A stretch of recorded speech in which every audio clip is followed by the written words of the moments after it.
Hello and welcome to your in-depth weekly horoscope for week commencing the 29th of November for the Sun or the Ascendant. Now what I'm going to do is give you a broad overview of the major strands that are going to be influencing us all.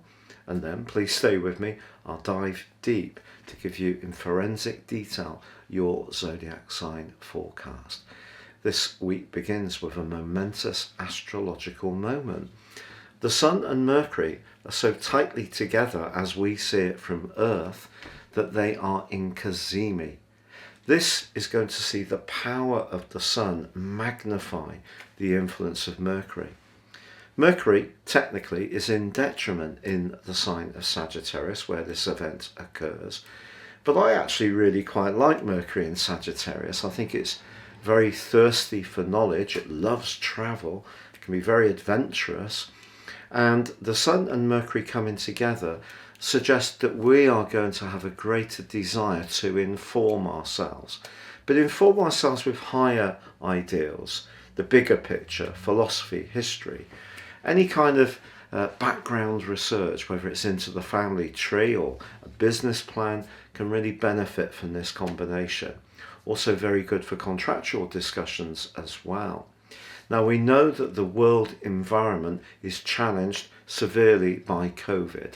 If COVID wasn't there, I think a lot of us would want to inject our existence with some kind of spontaneity and adventurism. But we can still use our minds to achieve that. And Mars in the sign of Scorpio, which it governs, is forging a very compassionate link to Neptune.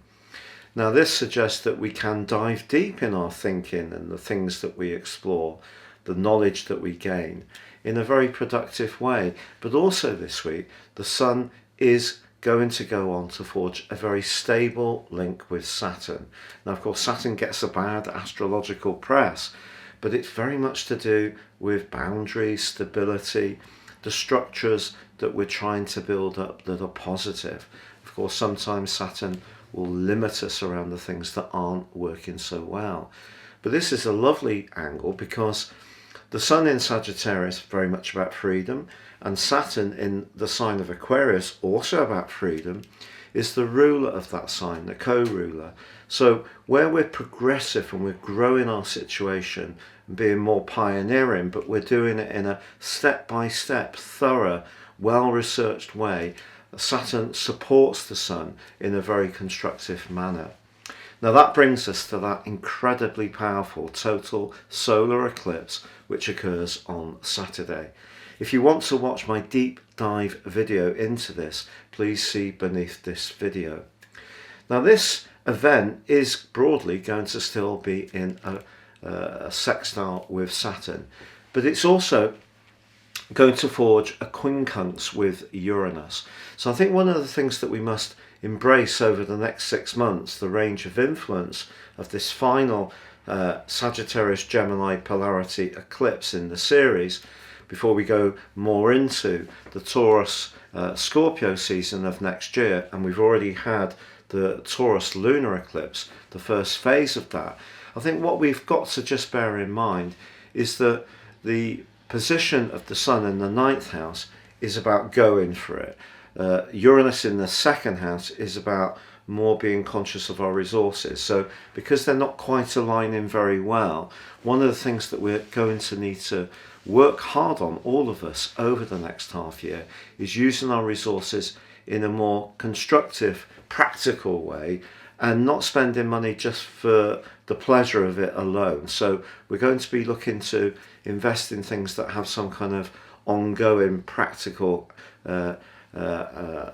credential rather than living in the moment quite so much. So I think all of this is asking us to become much more mindful of our resources. But please stay with me for your in-depth forecast. But if you are new to my channel, I would be honoured if you would subscribe. Please click or tap on the bell notification symbol. Also, if you'd like to get your free daily horoscope, written horoscope, fired to your device each morning, please see the link beneath this video. And if you'd like to get your personal forecast for next year, you can do so now and get the rest of this year free, plus a character analysis plus 30% off. Also, please see the link below. Hello Taurus, and welcome to your in-depth forecast for week commencing the 29th of November. As the week begins, if there's something that you need to investigate, you have a glorious opportunity with the Sun and Mercury in such a tight alliance.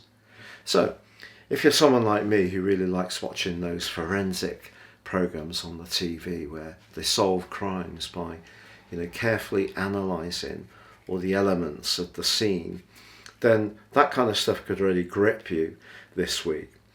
But equally, it may be that you want to explore more about what's being said to you. You've had a big pack of planets in your opposite sign recently. Mars, the planet of passion, is still in your 7th house of relating, but it's not so much what people are saying now that is going to please you. What you want to know is what they really mean.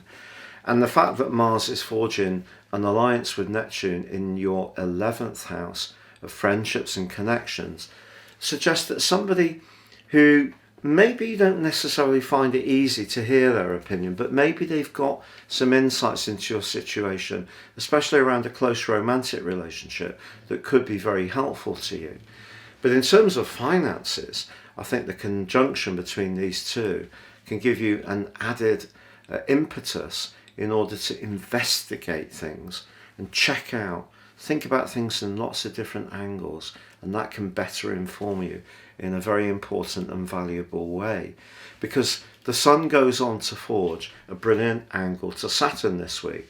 So if you're trying to build up your resources or work towards a big goal or aim for a bigger job or a more responsible position, I think there's a lot of very positive energy in your chart this week which can guide you. What's not to like? Well, the total solar eclipse is in that 8th house too, but it does forge an obtuse link to Uranus. So perhaps to get the best of your situation at the moment, you can't perhaps assume or even hope to get it totally on your terms. Uranus in your own sign is making you much more aware of the need to be a free spirit. But the 8th house is where we're most devoted. So whether it's to a business, whether it's to a lifestyle, whether it's to a deep romantic relationship, even a sexual alliance, whatever we're devoted to is compromised a little bit when Uranus is in our own sign, because there's a kind of conflict between the two energies. But if you can just find the midpoint between what you need to do for you and where you give it your all in order to make something work for someone else or others, such as a business partnership, such as some kind of entrepreneurial scheme, then the next 6 months can be very exciting for you. But there may need to be a bit of give and take.